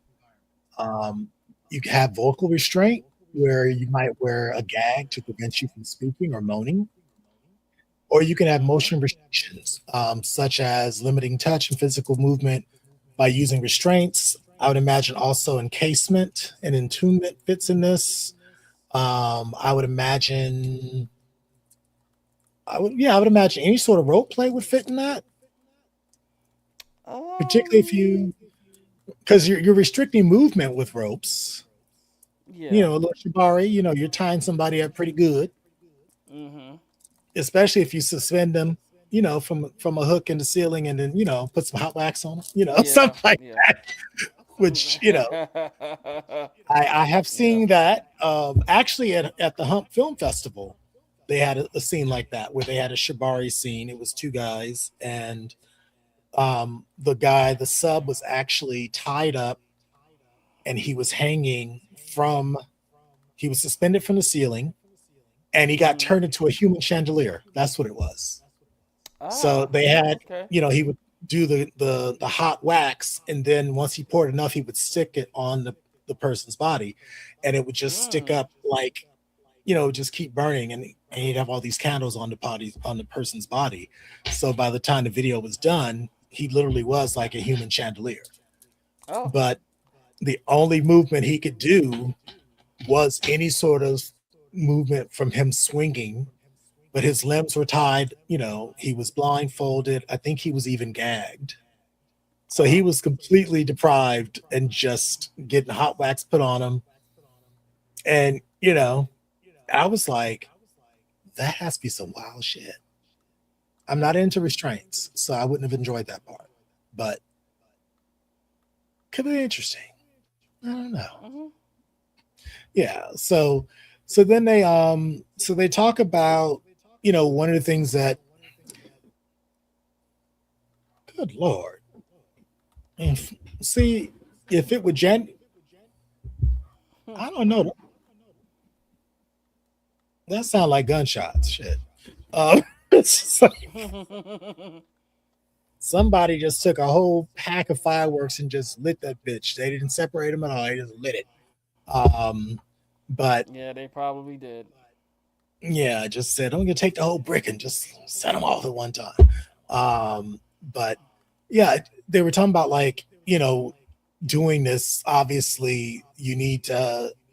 There is a loss of control that you're giving up, particularly as a sub, but there's also a lot of responsibility you have to take on as a dom in these types of situations Hmm. and scenes. And so they were talking Yes. about, Yes. establishing boundaries to do it safely, discussing any physical limitations or even psychological ones you might have, because you might get triggered in the middle of this shit. You just never know.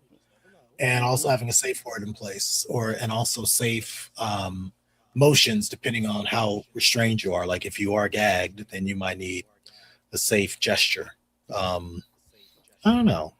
But yeah, they talk about that as a way to heighten physical sensation, as a way of increasing anticipation on a psychological level, and also increasing emotional intimacy. Obviously, with Hmm. that is enhanced trust and communication, and then just the novelty of it, of just trying something new and exploring. Is it, does it work for you?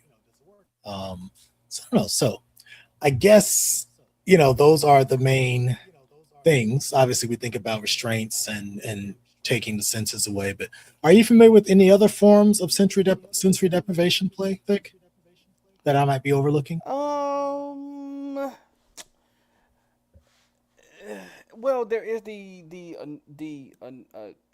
I guess the other. I can't think of any other word other than the annoyance factor or the intimidation. I don't know. Interrogation. I'm sorry. Interrogation factor of it too. Like Hmm.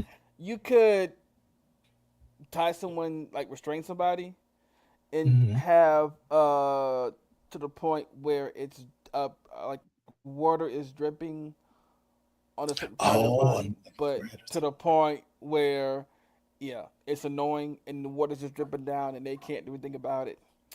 Um, so that's an interrogation tactic. Of course, they use that also in an actual interrogation, but interrogation tactic is also one of those where it's sensory, but Mhm. it's more for interrogation.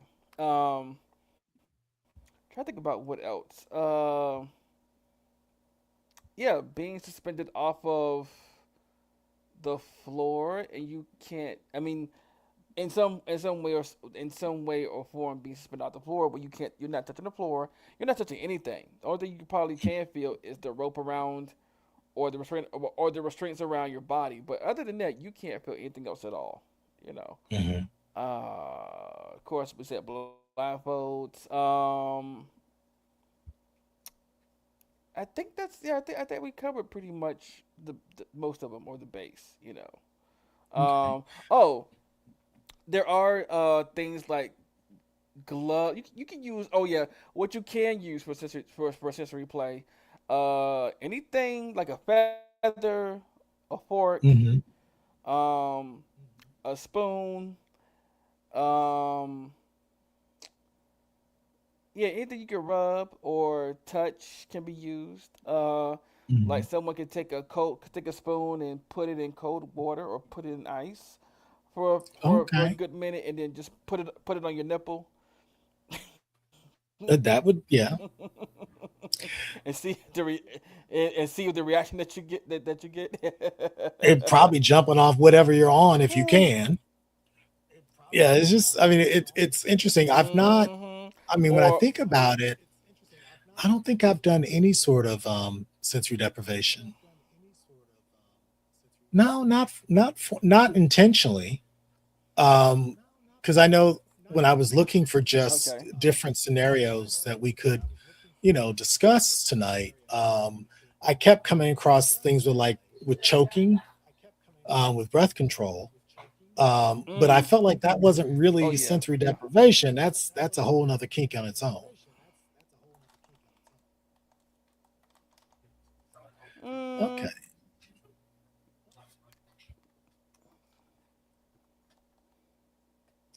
Well, I guess one question I would have is looking at the idea of control. Have you ever done any sensory deprivation play? I guess is the first question. Yes. So you have. Okay. Yes. When you Yes. have done it, how, what's been your sense of control? Have you come to understand control in another way? Like, is giving up that control a thing of forming trust for you? Did it cause more anxiety, excitement? Oh Did no. it engender more feelings of vulnerability? Um. It definitely does garner a, well it you are being it's vulnerability and it's trust because you have to trust the person whether you're the dom or the sub you still have to trust the person to do what they're going to do and Mhm. to also communicate and say what works and what doesn't work to them and also for you but if you're being the sub um yeah, verbally you can still verbally communicate unless you're being gagged.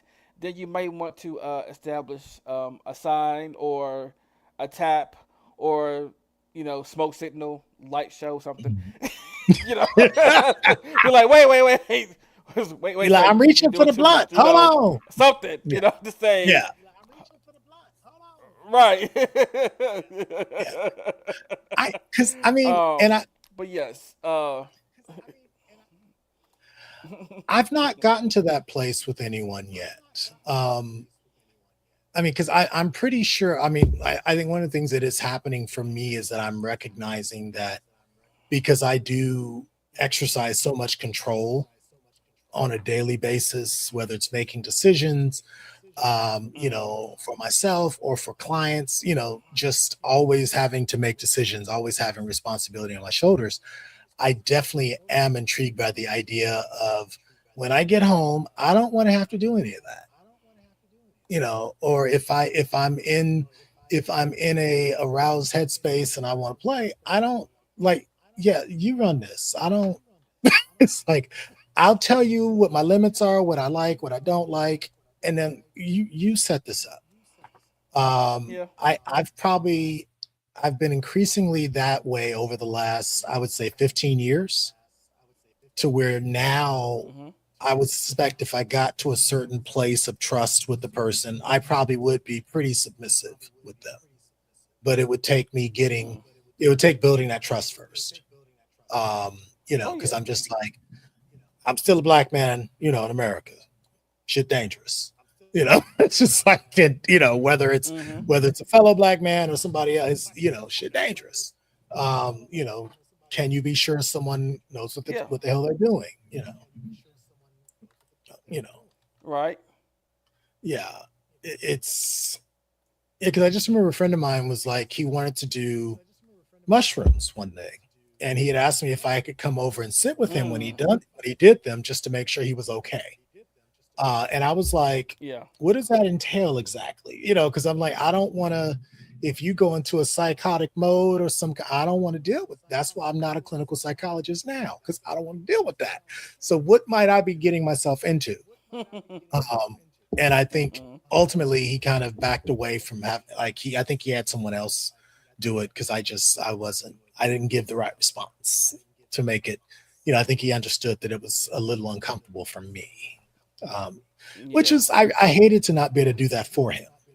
But I also was like, now I done heard the mushrooms can get a little dicey. What's going on with that? Yeah, because they are a psychedelic drug. I mean, you will go on a trip.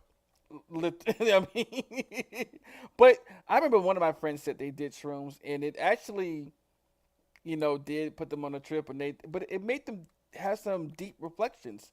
It made them have some deep thoughts about some things, and I was just like, oh, okay, Exactly. you're the first person I've heard say that.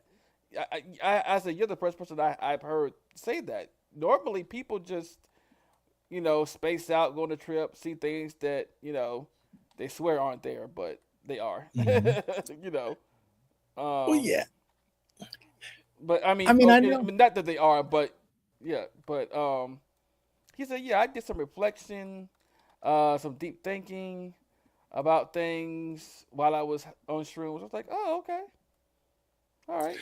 Yeah.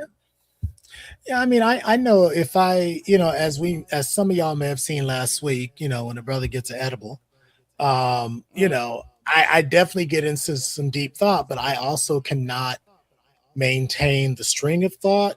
So it's like as soon as I realize anything outside of that thought, I lose all of it. Well, I'd be like, what the mm, hell was I just saying? And it'd be some good shit. It's like, and it's like, I don't know how people are able to create under the influence because it doesn't work for me. I don't remember any damn thing. I'm just a scattered mess. Like my friend, he called me last week, I think he called like 3 hours. I was like, what? He was like, Malcolm logged off a little at 2 hours and you went on for another hour. I said, well, I just had a couple things to cover. I was like, I was like, what all did I talk about? He's like, you got to watch it to find out for yourself. I was like, oh, okay. I was like, I know I showed like my superhero picture. That much I remember. Like mm-hmm. I asked ChatGPT to make me into a superhero. And I don't Okay. know what she was trying to say. I'll just say that, she created a character. And I was like, no, this bitch didn't. It's like, were you able to watch last week's episode? No, I was out. I was out at the Eagle, so I did. Okay. I did catch a glimpse, but So after a while, I was just like, oh, okay. yeah, so this is my superhero. Oh, what's wrong with that? Nothing, but I That's was actually asking pretty. people what do they think the B stood for? Oh, and I I got it was like, now. yeah, I was like, they probably would not like this superhero name. But and then my crazy ass, I was like, well, what's the rest of me look like? And then I had it I told it to like show a full body and it made me like this little short squat thing. And I'm like, really? I just, I was like, can you make me a little taller? And then I think it jacked up my booty or something like that. It was crazy. It was just, but I was like, yep. And it was just, and I was sitting there, I was like, what you trying to say, ChatGPT? What are you trying to say? Mm, You know, it's like, because I didn't say make me a superhero by this name or that name. It just came up with that. So it could have been saying black man for all I know. But I decided it was saying bussy man. So oh, yes, okay. I decided that was the name of the Okay. character. Yeah, But, so it was a good time. but, You know, Bussy man. Okay, but bussy man. bussy man slinging good pussy at the yes. I said okay, fine, fine. So it was it was interesting. I was like, okay, this is a hot ass mess, but yeah. So it was just that was part of that extra hour of footage.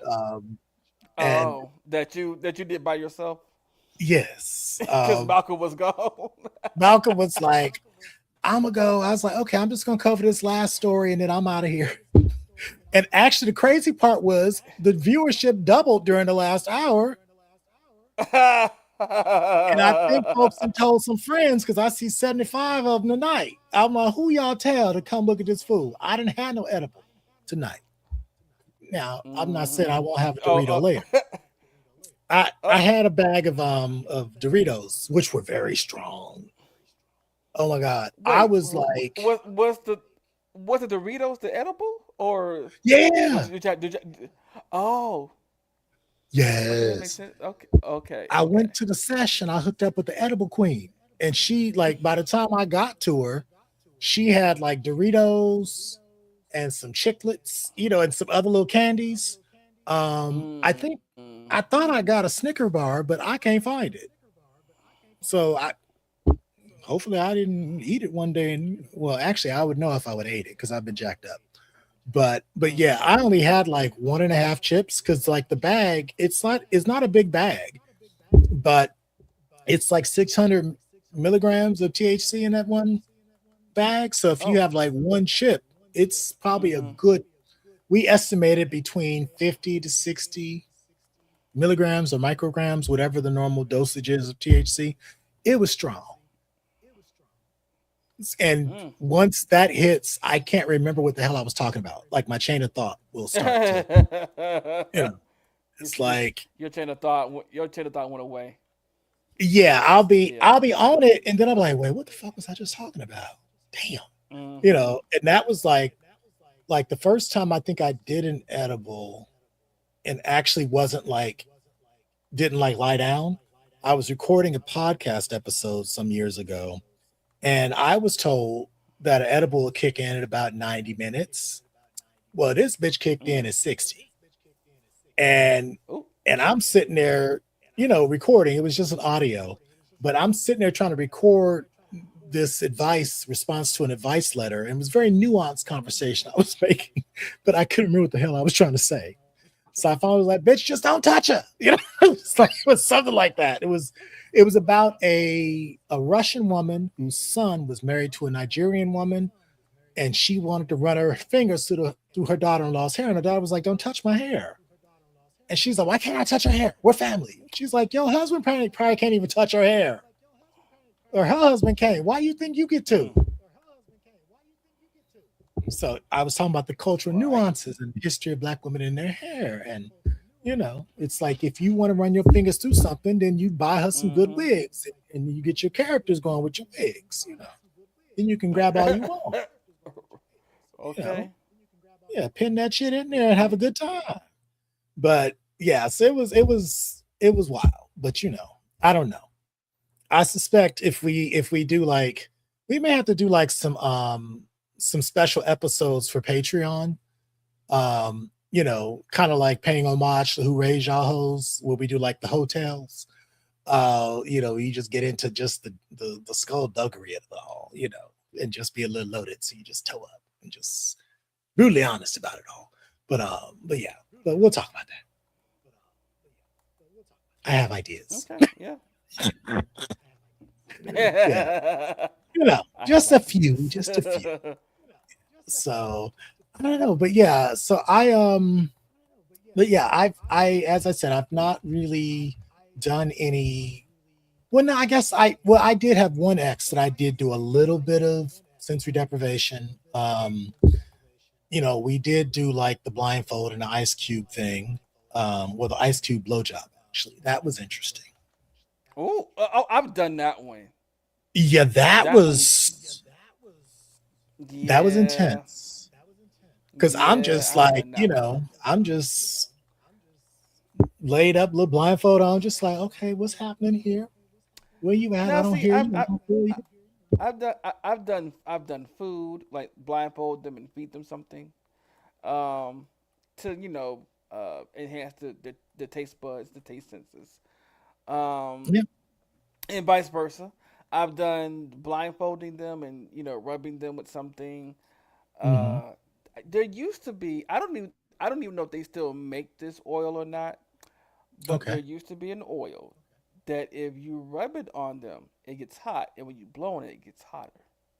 So, but erotically, but I don't know. I don't even know if they make that anymore or not. Um, Well, they have products now that's like I have like a pad that you can actually put it on someone and then activate it and it warms up. okay, okay, so might be the Yeah, same thing. I don't know, probably next but generation of that oil. yeah, probably, Yeah, yeah. yeah. Um, It's just yeah, because it's actually, short of the gum job, that was the best blow job I've had.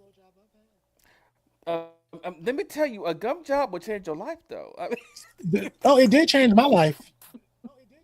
mean, right? You Yes, know, but the one I had, I was like, I said, "Oh, is this what the? this, Oh, this is okay." what this feels like. Oh, I said, exactly. "Yeah, Yes, yes. this is supreme." Yes, you know, I let them catch me in the I let them catch me in the steam room a couple more times. You know, Okay. he was very Yeah. patient, hmm but when he put it on me, I was like, "Oh, is this what this is? Oh, That's what this okay." is. Yes. Yes, I Yes. said, "Okay." And It. I even said to my colleagues, and I was like, "Y'all, if somebody with no teeth offers some services, you better take them." It's And they were glorious. like, "Yeah." And they were like, "What are you?" I was like, and my advisor, she looked at me like, "We do not need to do this conversation right now, do we?" I said, "Sir, I'm just saying."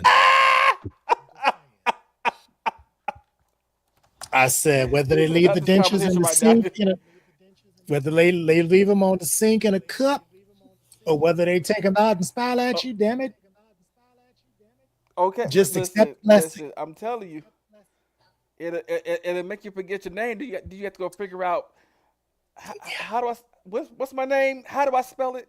You know, if the person And know what they're doing, that is, and it's just like, woo. and this was like experienced and talented. So he could read a Mm. body and know if you were getting Mm-hmm. close, and he back up off that thing. Mm. And after about, I Okay. think after Oh, he. about, Oh. yeah, after about an hour, I was like, "You're gonna need to let me go, or we gonna have to go. Mm. This is where I'm." I was like, "I can't." Okay. You know, it was. I was like, "I'm about to fall out," and you know, so yeah, it's just like. And my classmate, I remember he was like, "Wait, you got a gum job?" I was like, "Mm-hmm." He's like, "How?" I was like, "Mm, it was sublime." He came back in the next week talking about, "Okay, Okay. yeah, right." I was like, "Who gave you a gum job?"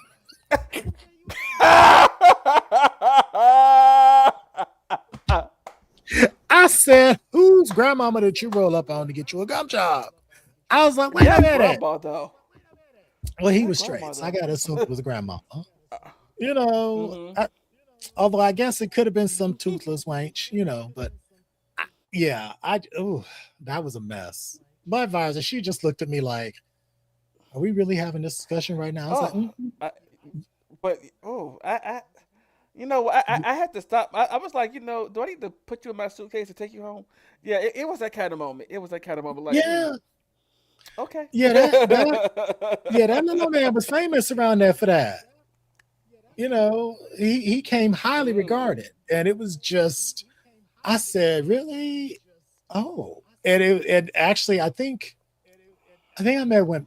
I was by myself that night, but like when I went back a couple of mm-hmm. weeks later with a friend of mine, I was like, "Go on over there and go and get that." And he was like, "What?" I was like, "Him. Go over there. Just have a seat." He was like, "What you do?" I was like, "Just go have a seat." I ran into him a couple hours. He's like, "Bitch." I was like, "Told you." I was like, "You was about to block your blessing." mm-hmm. Like, and we sat there for a good 30 minutes discussing the technique and the skill and the esteem. And some of the folks that were sitting there playing cards and just hanging out, they were rolling because they were just like, "Okay, y'all are Mm-hmm. crazy." We were like, "Well, yeah, but you have to applaud that level of expertise." It's just Yes. like as Look. You Sugar may have. Avery, and no, it's like Sugar Avery said. You know, Mm-hmm. you can't look at the color purple and not, and not give God his props. Mm-hmm. You know, and it's Okay. like, It's like, silly, we ain't saying God is vain. We just saying it's a beautiful thing. It's like, and Yes. yeah, it was wild. It's always a And beautiful so, thing. oh yeah, Yes. and the things you learn on those offhand experiences, like, well, this wasn't expected this evening, but I ain't mad.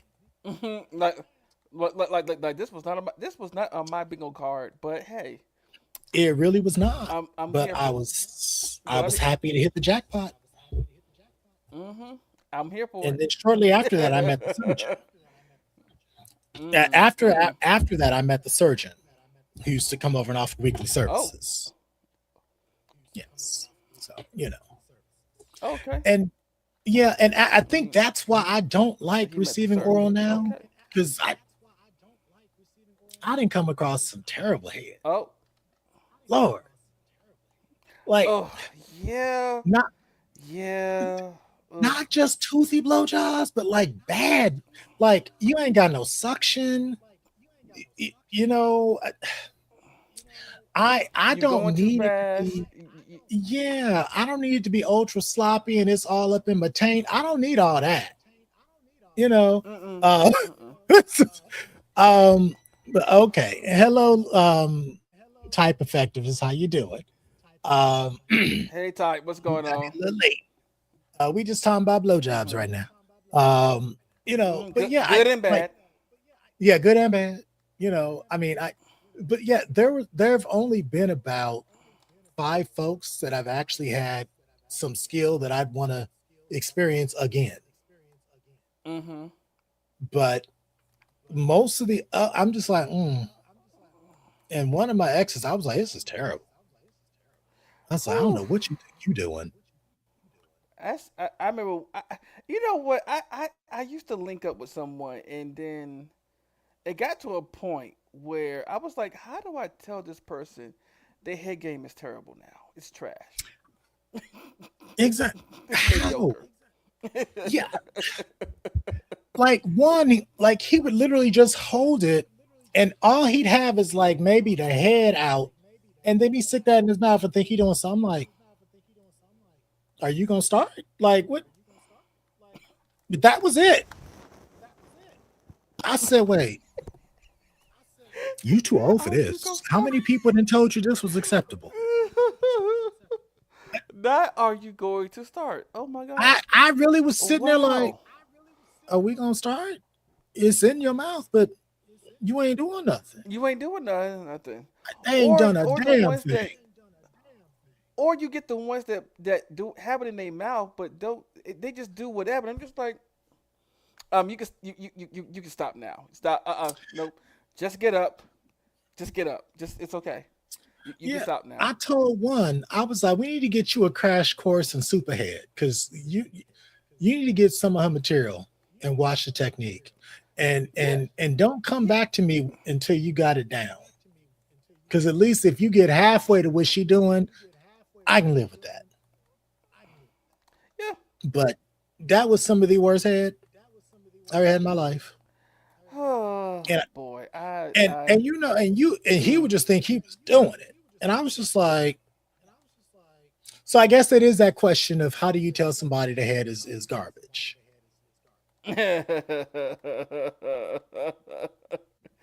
Because the one thing you don't want to do, you don't want to hurt their feelings or their Exactly. ego per se. But at the same time, why should you have to suffer with bad head? I mean, Yeah. You can certainly try to coach them to do a little better, but then but I found that unless they know they're doing a bad job, they don't really take the coaching. no. They be like, I got this. I'm like, no, you Or don't. or or you could try to teach them why wait. First of all, slow down. Why Mhm. are you going so fast? Slow down, okay? Yeah. It's first of all, it's an organ, not a piece of candy, okay? Mhm. Be careful. Exactly. So you don't Um, need to nibble or nosh on it. but no, you don't. Mm-mm. Yeah. Now, if you ain't got no teeth, gum away. Right. But if you But got that's teeth, it. But still, again, Be careful. But still, again, that's if they know what they're doing. That's true. I have had to almost punch somebody in the head once, yes, Oh, for that particular infraction. There have been many I've almost had to punch in the head. But okay. yeah, and so it's like now I'm just like, yeah, just don't even just leave it alone. I'm good. Yep. I Mhm. don't But I don't need you to do that. look, we Thank can you. either find something else to do. We can either find something else to do, or we can end it right now. It's either Yeah. one's fine with It, me, you know. yeah, Or you know, you had sessions where you could, you know what, like you paused your game to go link up, and you think to yourself, I could have kept playing my game. and the thing that kills me is the bottom with no oral skills. And I've come across a few of them girls. And and ladies, yeah. Not ladies, but okay.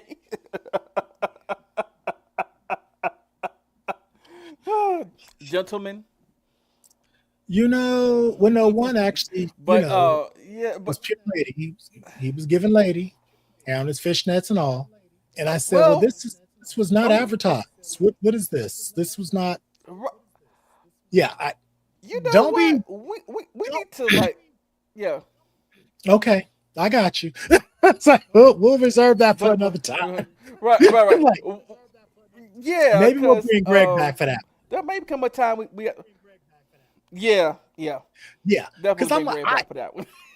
I'm like, I'm all for a good fantasy. Just let me in on the plan.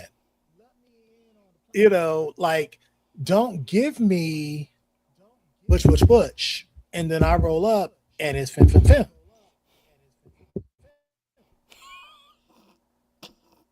Don't give me gangster, and then I walk in and you the gun mall. No.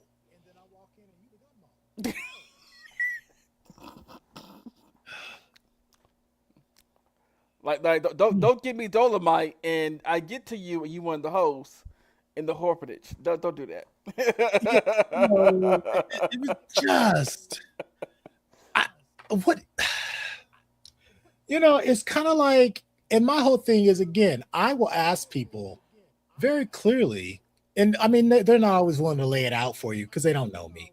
But I'm like, what's the fantasy? Like the that. sex is a given. So what's the fantasy? What are we doing here? I'm feeling adventurous. What you Hmm. got? And they don't want to tell you. Right. And I can understand that they may be a bit, not believing my frankness or not Hmm. believing, or thinking I'm trying to run game. So I do understand you have to have a certain level of trust. So I don't even bring up, you know, the really fun shit until there's been, some trust built. And they're like, I know this has been lovely, Hmm. but I'm sure there's some other things you want to add to this. So what else gets you ready to paint the ceiling? What else, It's like, Mm. what gets you ready to shoot up club? All those wonderful things. What is your special trigger? Yep. And Hmm. sometimes they tell you, many times they don't. But yeah, Yeah. yeah, Okay. that blood But is all right, terrible. y'all. Yeah, we should probably stop there. Mm. We're a little over 2 hours. I did have a Yeah. closing affirmation because Yeah. I forgot to do one last week. This one is relatively simple. Um, oh, we got to do our carousel. Okay, so tomorrow morning, we have the Saturday sit down with the talented Mr. Drayden. He'll be on at 1 p.m. Eastern Standard. Um, I don't think Swag is back yet, so I'm not sure who will be on there with him. Maybe Malcolm. But come on through. He's going to give you the black Hmm. news and some other, craziness. And then on Sunday, I'll let this gentleman introduce this show for you. It's the Blurred Council that happens every Sunday at 5 o'clock. Yes. If you've been watching X-Men '97 and some other things going on around, we go discuss it. We go discuss those. Yeah. Hmm. Little Avatar. little X-Men. So yeah, come get your blood on. Okay. Yeah, and see, I gotta catch up on X-Men 97. And then on Monday afternoon, we have Malcolm and Greg doing their thing with the Monday mailbag. Actually, we have new artwork for that. So actually, this is now the new artwork for that show. And it's my understanding that this is a picture of Malcolm, but it's just from back in the day. Because last week Oh somebody's like, yeah, because I was like, woo, I'm like Malcolm. yeah, I was like, well, I I was a was little like, close hmm I was like, because I was like, is is that that Malcolm? AI? I was like, Yeah, is I that was like, who AI? is that? But then I looked at it, I was like, oh no, that is him. It's just from a while back, you know. Yeah, Um, the arms is like, ooh, okay. okay, yeah, Malcolm was doing some things back in the day. I said, okay, I Mhm, see you, I mhm, see you. But yeah, they do their the Monday mailbag, where they get into questions that have come in from viewers, as well as Malcolm is doing his AI experiment as well with some of the letters, which is interesting. Where he's actually, I think he and Greg will give a response to the letter, and then they will also get AI to give a response and kind of look at the human versus the machine differences. mhm. And then Monday evenings, we have the M3 mixtape with the talented Mr. Drayton again, and it's a me Randy, who is the newest producer added to our network. So be sure to check those gentlemen out. I think last week's show they did a spotlight on SWV, so I got to catch up on that one. I'm Mhm. behind on all my viewing. Um, Eventually, the swagster will return. The Elder Bear. He has a show on Tuesday. That one's not in here. I need to go to one of the other studios to grab his artwork. But he'll be coming back from hiatus at some point. Um, and then we have on Wednesdays. That one's not here either. For Okay, do I have to Malcolm. go to another studio? Yeah, I think I need to go to a different studio to find that artwork. This is crazy. Mhm. Okay, I'm now in. Oh, there we go. Now I'm in the blurred studio. Let's see. Oh. Okay, where is it? So here's the placard for for Swag Show on Tuesdays. As we said, he's on hiatus right now, but he'll be back at some point in, I imagine, the next month. He'll be back. It's summertime, so brother decided to take a little time. And he likes to trigger you with whatever's going on in the TikTok streets. However, on Wednesday, Malcolm is there to soothe your Mhm. unrested soul with a little bit of philosophical thought and conversation around sexuality, relationships, spirituality, politics, you name it. It's a grab bag, but definitely getting into Malcolm living up to his nickname as a philosopher king. So be sure to check him out on Thursdays. Malcolm also does the Bearcast on Mondays, I believe it comes out. Oh, and it says here every Tuesday. Okay, Mhm. so you can catch that, and that's just an audio show. And then we have this one doesn't have everybody either. Um, and then yeah, it's just back to this gentleman and I on Fridays. Yes. And there we are. Mhm. So be sure to check us out on Fridays, 10 p.m. Eastern, 7 p.m. Pacific. And if you are not already a member of the network as a subscriber, be sure to visit us at patreon.com/male media mind. And get that off of there. There we go. So you can see all of that. Where you will get access to our VIP group. We have several groups on Telegram. One is a VIP group, which is just an open chat for subscribers.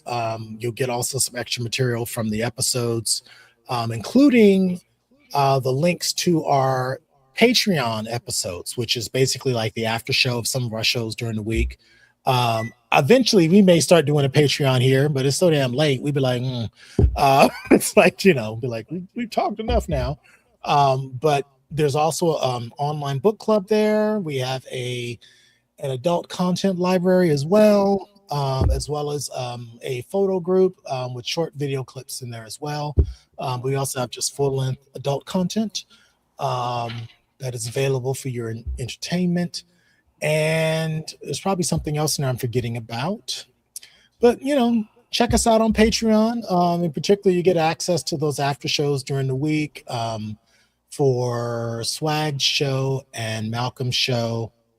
And I don't know if the music show does an after show or not, but probably not because of the time it starts. But again, be sure to check those out. And going back to our studio again, so I can put this thing up because it's not over here. Okay. And if nobody has told you today, Black man, you are enough. Yes. So go out there and do your thing, and right. don't worry about other folks' standards. Live for you, make you happy, show up for the rest of the world as your in all your glory. So again, you're enough. All right. Any closing words for the people, Vic, tonight? Just as I would say, be nice as possible, be kind as possible, because you don't know what battles people are going through. And be aware of your surroundings at all times. Very true. Brother Nolan can testify to that. I would also say, don't settle for less than what you're worth, and do not settle for bad blowjobs. That all of that, yes. Say no to bad blowjob 3, 4, 5, 6 times. How many times you gotta say it? Say no. Yep. And depending on how you want to handle it, you might have to say boo. Don't fake it. If they don't take instruction, be like, look, just no, boo. Boo. All right. Right. Yes. All right. So we will catch y'all next Friday. I believe next Friday we're talking about impact play as our kink. Is that our kink next week? I think so. I think that is our kink next week. So that should be fun. Yes. I've done a little bit of that. Mm-hmm. Just a little bit. It might have involved a uniform or something. But okay. Just I have wardrobe. Yeah, we're doing impact play next week. So Okay. So check that out. And then the week after that, we're doing dominance and submission, which is very broad. Mm-hmm. So yeah. We may actually amend that one a bit to make it a little more specific, because that's just a huge umbrella. So yeah, we'll figure that out. Okay. All right. Enjoy your weekend. And if you have not had a chance to look at the 250th anniversary celebration and get your cackle in, be sure to check out some of those videos, because the shit was embarrassing. But God bless America. Yes. Yes. All right, y'all. All right, y'all. We'll see y'all next week. Get out of week. here now. All yes. Right. I need food.